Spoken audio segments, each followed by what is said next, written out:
زمینوں پر آسمانوں پر اور تمام فرشتوں پر کوہ تغرب پر حجاب نور پر دریائے مکفوف پر عرش خدا پر قلم پر کرسی پر تمام پیغمبروں پر اولی العزم پیغمبروں پر بلکہ یوں کہوں کہ ہر ذی روح پر اللہ نے ذکر اہل بیت کو ایسے لازم قرار دیا ہے جیسے زندگی کے لیے سانسوں کو لازم قرار دیا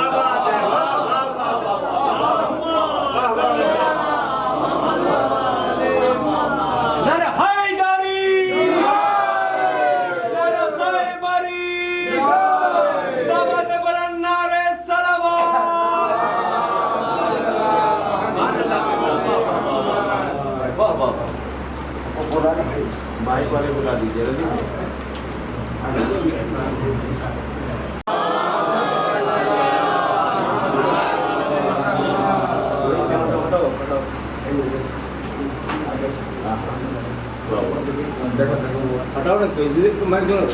نعرہ حیدری خیبری صفدری بوزری قنبری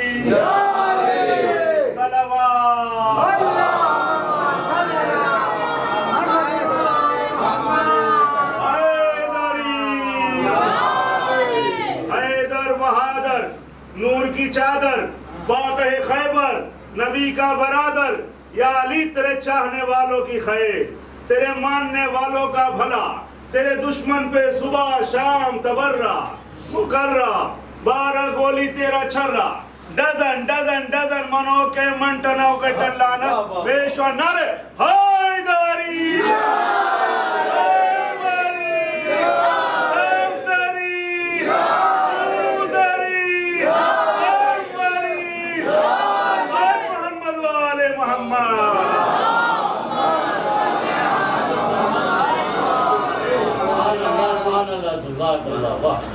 جیسے میں نے عرض کیا کہ دیکھیے سے جڑے رہے انشاءاللہ میں کوشش کروں گا کہ بات جو ہے آپ تک اپنی پہنچا سکوں انشاءاللہ.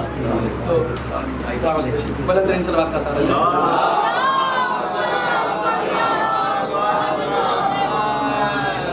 جیسے کہ میں نے عرض کیا کہ ذکر اہل بیت علیہ الصلوۃ والسلام کا سمندر ایک ایسا سمندر ہے کہ جب انسان اس میں ڈوبتا ہے تو معرفت الہی لے کر ابھرتا ہے. اور اللہ نے ذکر اہل بیت کو ہر مخلوق پر یعنی ہر ذی روح پر ایسے لازم کیا ہے جیسے زندگی کے لیے سانسوں کو لازم کرا دیا ہے. اب بس ایک حدیث جو ہے میں آپ حضرات کی کوشش گزار کرتا ہوں اور اسی کے جو ہے ذیل میں پوری گفتگو ہوگی. بہت ہی مختصر سا وقت لوں گا انشاءاللہ. ایک مثال عرض کر دوں تاکہ بچوں کی بھی سمجھ میں آ جائے کہ دیکھیے عموماً جو شہر ہوتا ہے ہر شہر کی ایک سرحد ہوتی ہے. ہر شہر کی ایک سرحد ہوتی ہے اور اس کا ایک ایسا دروازہ ہوتا ہے جس کے ذریعے سے اس شہر میں داخل کیا جاتا ہے.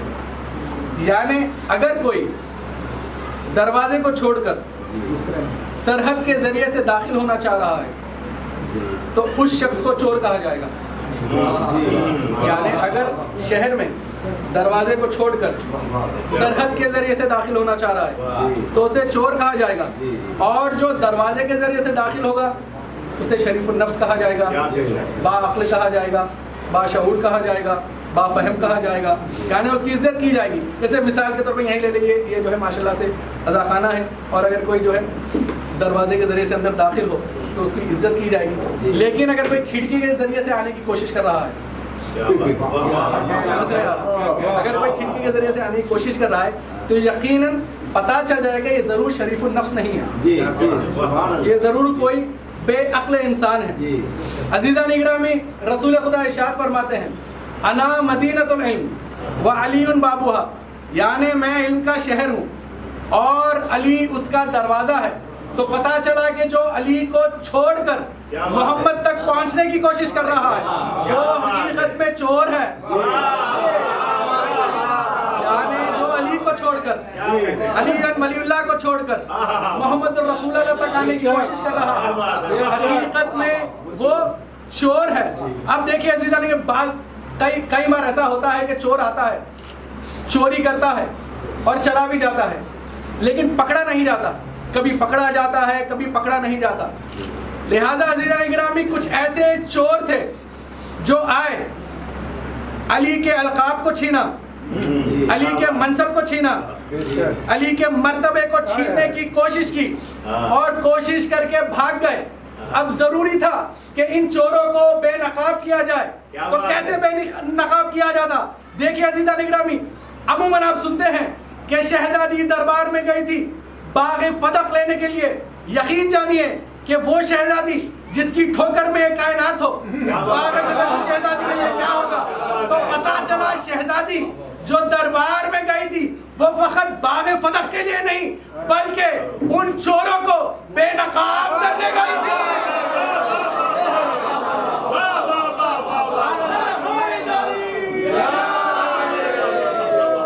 شہزادی ان چوروں کو بے نقاب کرنے گئی تھی.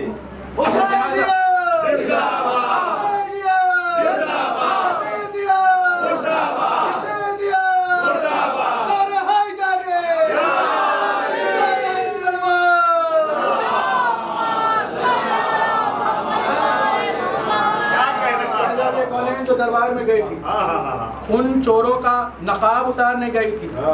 توجہ کر رہے آپ, جس نے علی کے منصب کو چھیننے کی کوشش کی تھی, علی کے حق کو غصب کرنے کی کوشش کی تھی. اب دیکھیے اچھا ایک اور بات یہاں پہ واضح کر دوں. دیکھیے عموماً جو ہے جب دروازہ کہا جاتا ہے تو ہمارے ذہن میں آتا ہے کہ مطلب لکڑی کا دروازہ ہوگا یا لوہے کا دروازہ ہوتا یا جسد کے اعتبار سے شہر بڑا ہوگا اور دروازہ چھوٹا ہوگا, یہی کہا جاتا ہے. رسول خدا ارشاد فرماتے ہیں اول ما خلق اللہ نوری, یعنی اللہ نے سب سے پہلے میرے نور کو خلق کیا. علی من نور واحد, اور علی کو میرے نور سے بنایا. اچھا آپ محمد صلوات علی کا ذکر کہاں سے شروع کیا جائے, علی کا ذکر کہاں سے شروع کیا جائے؟ علی کے ذکر کے آگے یہ رات چھوٹی ہے، علی کے ذکر کے آگے یہ رات چھوٹی ہے۔ علی کو کیسے میں مولائے کائنات کہوں، علی کو کیسے میں مولائے کائنات کہوں، علی کا نام بڑا کائنات چھوٹی ہے، علی کا نام بڑا کائنات چھوٹی ہے۔ نعرے حیدری، حیدری، حیدری، صفدری، صفدری، بوذری، بوذری، اکبری، اکبری، حیدری، محمد صلوات۔ دشمن شبیر، منکر شبیر، تیرے پیر پہ لعنت، مقصرین، وارث مقصرین پہ لعنت۔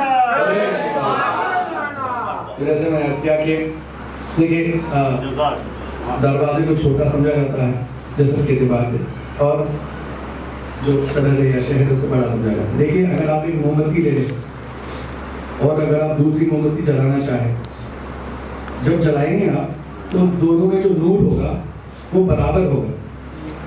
یعنی ایک انسان کی بنی ہوئی موم بتی یا دیا یہ صلاحیت رکھتا ہے کہ جب دونوں میں نور برابر ہے تو یہ کیسے ہو سکتے ہیں؟ اللہ جس نور کو خلق کرے، ایک نور میں کوئی کمی ہو سکتی ہے اور دوسرے نور میں زیادتی ہو سکتی ہے، یعنی دونوں کا نور برابر ہے، نہ کسی کا بڑا ہے نہ کسی کا چھوٹا ہے۔ یعنی جتنا بڑا علم کا شہر ہے اتنا بڑا علم کا دروازہ ہے، جتنا بڑا علم کا شہر ہے اتنا بڑا علم کا دروازہ۔ اچھا ایک اور مثال لے لیں آپ، دیکھیں کہ رسول خدا کے چہرے کا جو نور تھا، رسول خدا کے جو چہرے کا، توجہ رکھیے گا، رسول خدا کے چہرے کا جو نور تھا کہ جب آپ تاریخی میں چلتے تو لوگ اپنی کھوئی ہوئی چیزوں کو آپ کے نور کے ذریعے سے تلاش کر کر اٹھا لیتے، یعنی اگر کوئی چیز گم ہو جاتی ہے اندھیرے میں تو آپ کا نور ایسا تھا کہ لوگ آپ کے نور سے مستفید ہو کر اس چیز کو اٹھاتے تھے۔ یہ رسول خدا کا نور تھا۔ اب مولا کائنات رسول کے بستر پہ سو رہے ہیں، یعنی اگر نور میں رتی برابر کی فرق ہوتا تو لوگ سمجھ جاتے کہ یہ محمد نہیں ہے، یعنی یہ سمجھنا کہ یہ محمد ہے اس بات کو ثابت کر رہا ہے کہ دونوں کے نور میں کوئی فرق نہیں تھا، یعنی جو سو رہا ہے وہ محمد بن کے سو رہا ہے، وہ محمد بن کے سو رہا ہے، یا وہ محمد ہی سو رہا ہے، وہ محمد ہی سو رہا ہے۔ اب عزیزاں نے ایک منزل تک حضرات کو لانا ہے، کون سو رہا ہے؟ محمد سو رہا ہے، جو نور محمد کا وہی نور علی کا۔ عزیزاں نگرامی ایک اور ہستی ہے، جنگ صفین میں ہم نے دیکھا کہ ہائے ہائے ہائے ہائے، جنگ صفین میں ہم نے دیکھا کہ لوگ کہہ رہے تھے، ہر کوئی کہہ رہا تھا کہ میرے پیچھے علی ہے، میرے پیچھے علی ہے، میرے پیچھے علی ہے، لیکن حقیقت میں وہ علی نہیں تھے، وہ عباس تھے۔ تو ماننا پڑے گا جو نور رسول کا تھا وہی نور علی کا تھا، اور صفین میں وہی نور عباس کا تھا، یعنی چہرے پہ جو نور محمد کے تھا وہی نور علی کے تھا آیا، اور وہی نور عباس کے تھا۔ ورنہ لوگ کہہ دیتے نا کہ یہ جو اچھا یہاں پہ جو ہے قیمتی نقطہ حضرات کے جو ہے قلب کے حوالے کرنا چاہ رہا ہوں۔ دیکھیے علی سو رہے ہیں رات میں، عباس لڑ رہے ہیں دن میں، عباس لڑ رہے ہیں دن میں۔ تو مجھے کہنے دیجئے کہ رات کی تاریخی میں سوتے ہوئے جو محمد لگے اسے علی کہتے ہیں، اور دن کے سورج میں، دن کے اجالے میں لڑتے ہوئے جو علی لگے اسے عباس کہتے ہیں۔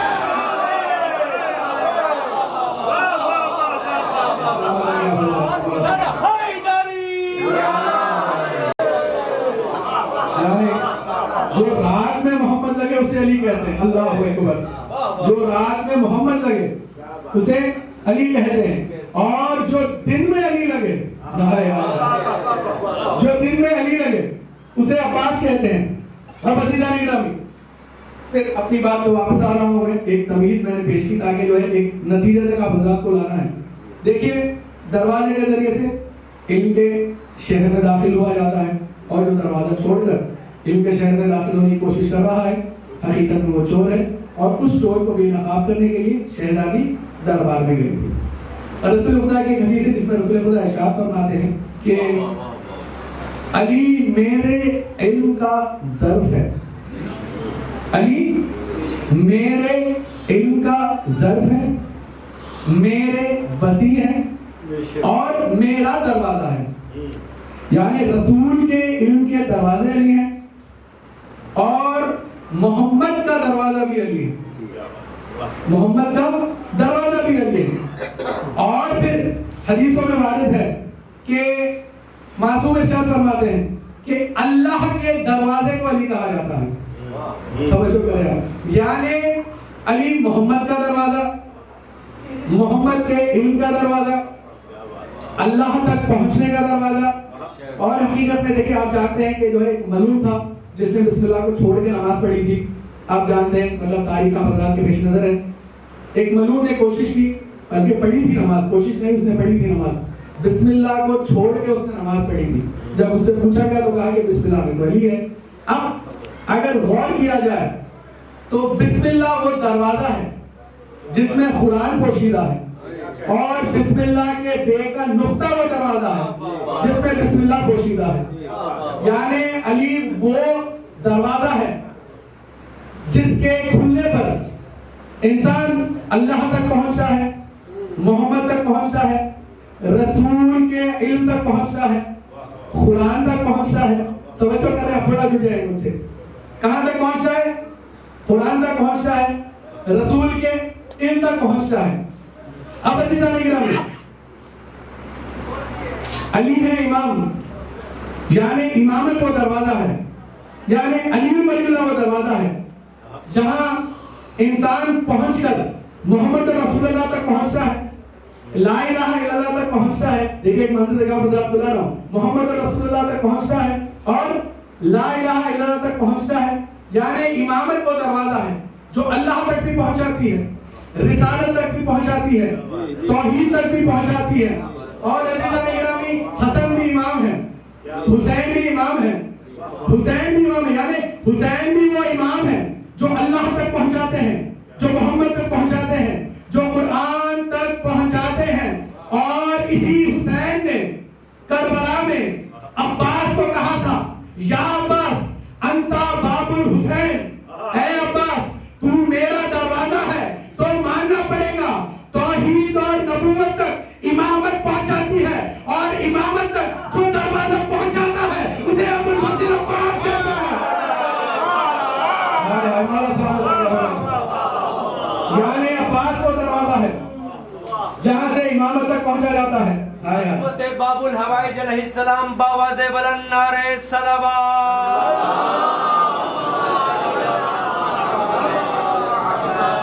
عباس وہ دروازہ ہے جس کے ذریعے سے امامت تک پہنچا جاتا ہے، اور امامت وہ ذریعہ ہے، وہ وسیلہ ہے جہاں سے توحید ملتی ہے، جہاں سے رسالت ملتی ہے، جہاں سے علم خدا ملتا ہے، جہاں سے علم رسول ملتا ہے۔ اچھا دیکھیے، ایک بات عرض کر تمہیں، یہ جو فضیلت علی کی ہیں، یہ ساری فضیلتیں جو علی کی بیان کی جا رہی ہیں، کیا یہ علی کی فضیلتیں ہیں؟ یہ کیا علی کی خواہش تھی کہ میری فضیلت ظاہر ہو؟ یقین جانیے علی نے کبھی خواہش نہیں کی کہ میری فضیلت ظاہر ہو۔ توجہ کر رہے آپ، علی نے کبھی خواہش نہیں کی، بلکہ یہ تو اللہ کی خواہش تھی، اللہ کی خواہش تھی کہ علی کو کعبے میں پیدا ہونا ہے، یعنی اللہ کی خواہش تھی کہ علی کعبے میں پیدا ہو۔ یہ اللہ کی خواہش تھی کہ محمد علی کو اپنے ہاتھوں میں بلند کرے، یہ اللہ کی خواہش تھی کہ محمد علی کو اپنا وسیع بنائے، یہ اللہ کی خواہش تھی کہ محمد علی کو اپنے علم کا وارث بنائے، یہ اللہ کی خواہش تھی کہ محمد علی کو اپنا جانشین بنائے، یہ اللہ کی خواہش تھی کہ آدم علی کا نام لے کر مرتبہ پائے، یہ اللہ کی خواہش تھی کہ داؤد علی کا نام لے کر لوہے کو نرم کرے، یہ اللہ کی خواہش تھی کہ عیسیٰ مردوں کو زندہ کرنے کا ہنر علی سے سیکھے، یہ اللہ کی خواہش تھی کہ نوح کی کشتی کی حفاظت علی کرے، یہ اللہ کی خواہش تھی کہ نوح کی کشتی کی حفاظت علی کرے. یہ اللہ کی خواہش تھی کہ موسیٰ علی کا نام لے کر دریا کو پار کر جائے. یہ اللہ کی خواہش تھی کہ موسیٰ اور خضر علی کو اپنا استاد کہے. یہ اللہ کی خواہش تھی کہ موسیٰ اور خضر علی کو اپنا استاد کہے.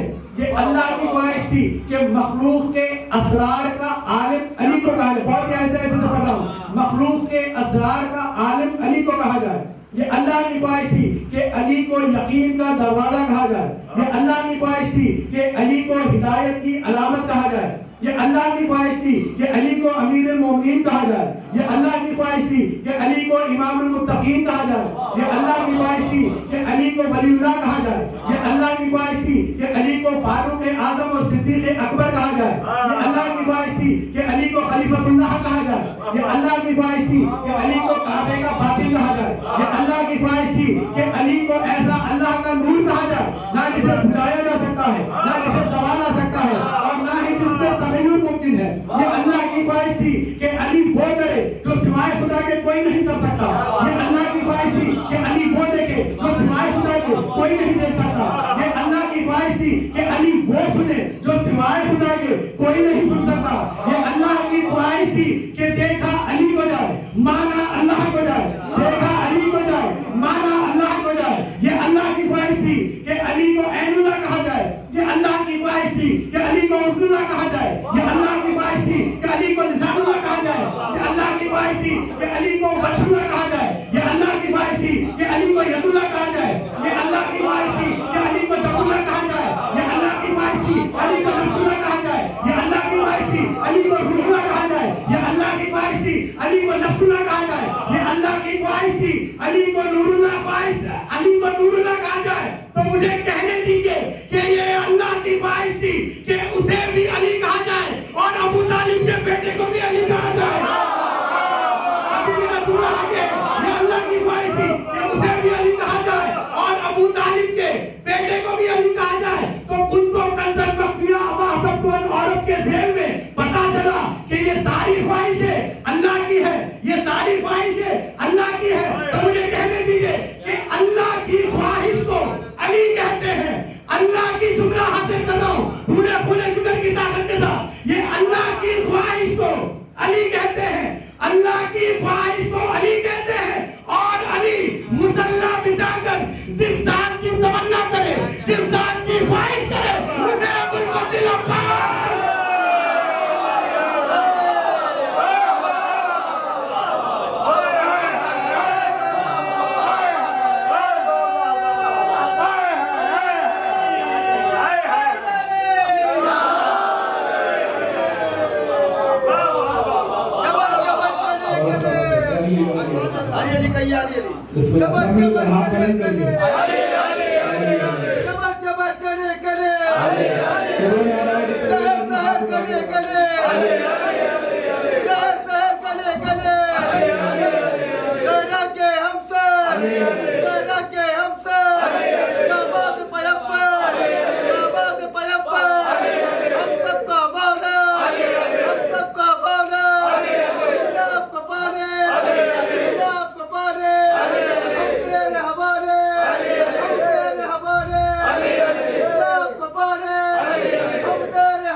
یعنی اللہ کو محبوب ہوا کہ وہ پہچانا جائے, اسے چاہت ہوئی کہ وہ پہچانا جائے, اور چاہت کوئی خواہش کہا جاتا ہے.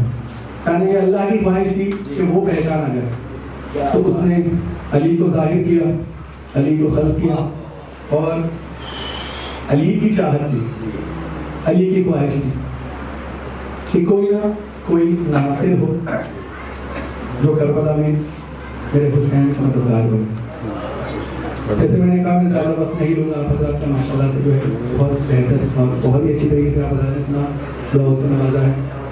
دیکھیے, اور یقیناً جو ہے شعبان کا جو مہینہ ہے وہ عموماً جو ہے ایسا مہینہ ہے کہ جس میں خوشیاں ہی خوشیاں ہیں. یقین جانیں کہ یہ گھرانہ جو ہے بہت ہی کم خوشیاں اس گھرانے کو نصیب ہوئی ہیں, بہت ہی کم خوشیاں. ورنہ ساری زندگی, بلکہ ان سے سارے ماہ اگر آپ دیکھ لیں تو صرف مصیبتیں, خوشیاں بہت کم جو ہے اس گھرانے کو نصیب ہوئی ہیں.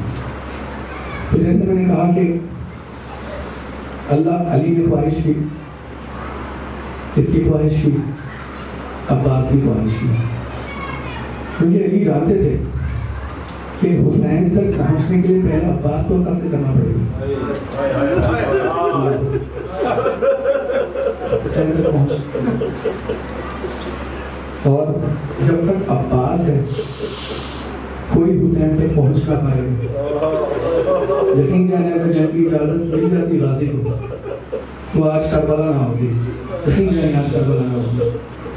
دیکھیے, میں زیادہ مسائل پڑھنے کا عادی نہیں ہوں, بس بہت ہی مختصر سے مسائل پڑھوں گا. آپ جانیں, آپ کے آنسو جانیں, وہ میرے سے یہ رہا ہے. یقیناً جب کہیں گریہ کیا جاتا ہے تو جنت البقیع سے جس کے ایک ہاتھ میں رومال ہوتا ہے اور ایک ہاتھ تصویروں پہ ہوتا ہے, آنسو لینے آ جاتی ہے. لیکن میں کبھی کسی سے یہ نہیں کہتا کہ آپ ایسے اور ایک چیز مان کے آپ کو اختیار ہے. یہ جو مجلسیں ہیں یہ ایک روحانی مقام ہے. تو جب تک روحانی طور پہ آپ اسے جڑ نہیں کرتے تب تک آپ محسوس نہیں کر پائیں گے. ابھی آپ کی مرضی ہے کہ آپ کیسے روکیں آپ کی محبت اہل بیت کے لیے. عزیزان گرامی, میں ساری شہادت تو نہیں پڑھوں گا, بس 2-3 واقعات پڑھ کے میں اس کو تمام کر رہا ہوں. دیکھیے, جب کوئی کربلا کے میدان میں شہید ہوتا اور حسین جب کہنے سے نکلتے تو ہمیشہ آگے دیکھا کرتے, شہید کی جانب دیکھا کرتے تھے, شہید کی جانب سے شہید کی جانب جایا کرتے تھے.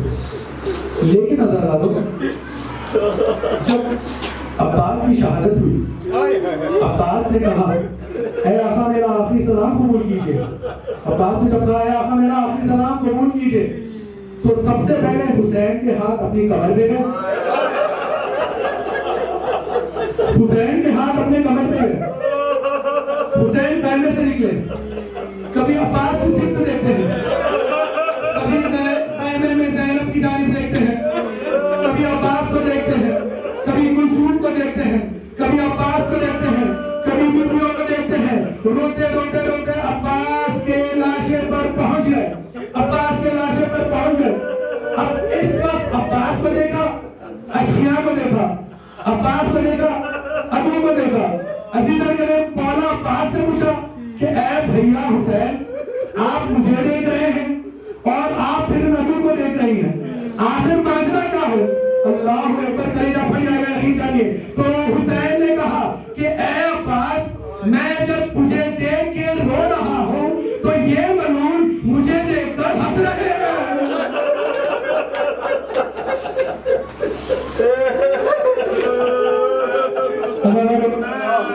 آخری روایت, 2 روایتیں پڑھنا چاہتا ہوں.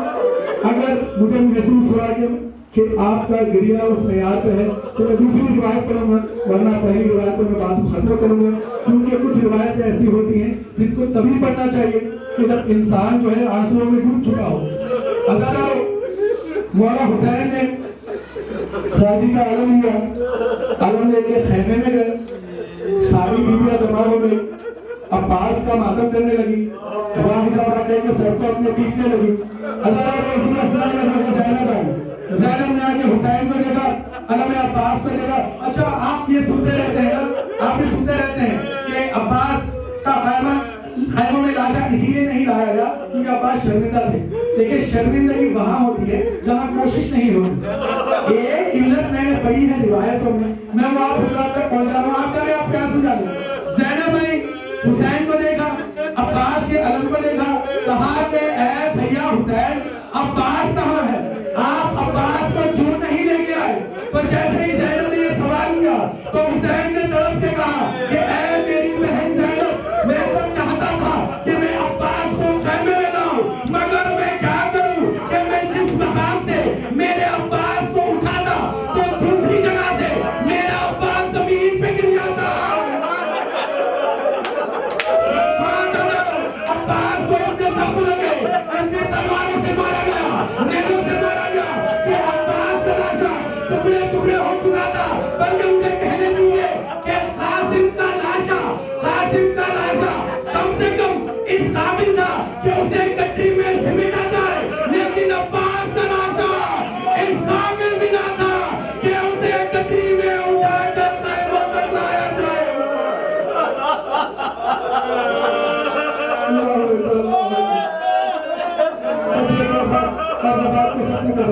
ایک بار آخری بات میں بات کو ختم کر رہا ہوں۔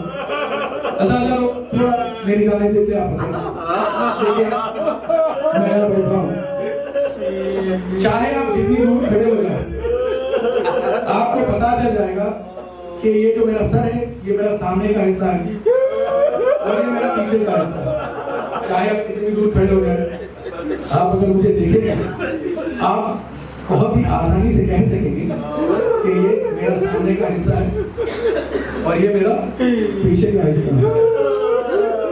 مولا عباس کا ایک لقب ہے الشہید، خصائص عباسیہ میں روایت ہے الشہید، مولا عباس کو الشہید کہا گیا۔ ایک شخص چودھری امام کی خدمت میں حاضر ہوا، اس نے پوچھا کہ مولا کیا وجہ ہے کہ عباس کو شہید کا لقب دیا گیا؟ کیا وجہ ہے کہ عباس کو شہید کا لقب دیا؟ سنیں گے آپ، امام نے فرمایا کہ اے شخص، عباس بس میں ختم کر رہا ہوں مسائل، اے شخص، عباس کو شہید اسی لیے کہا جاتا ہے کیونکہ عباس کے سر پہ اتنی تلواریں لگی، اتنے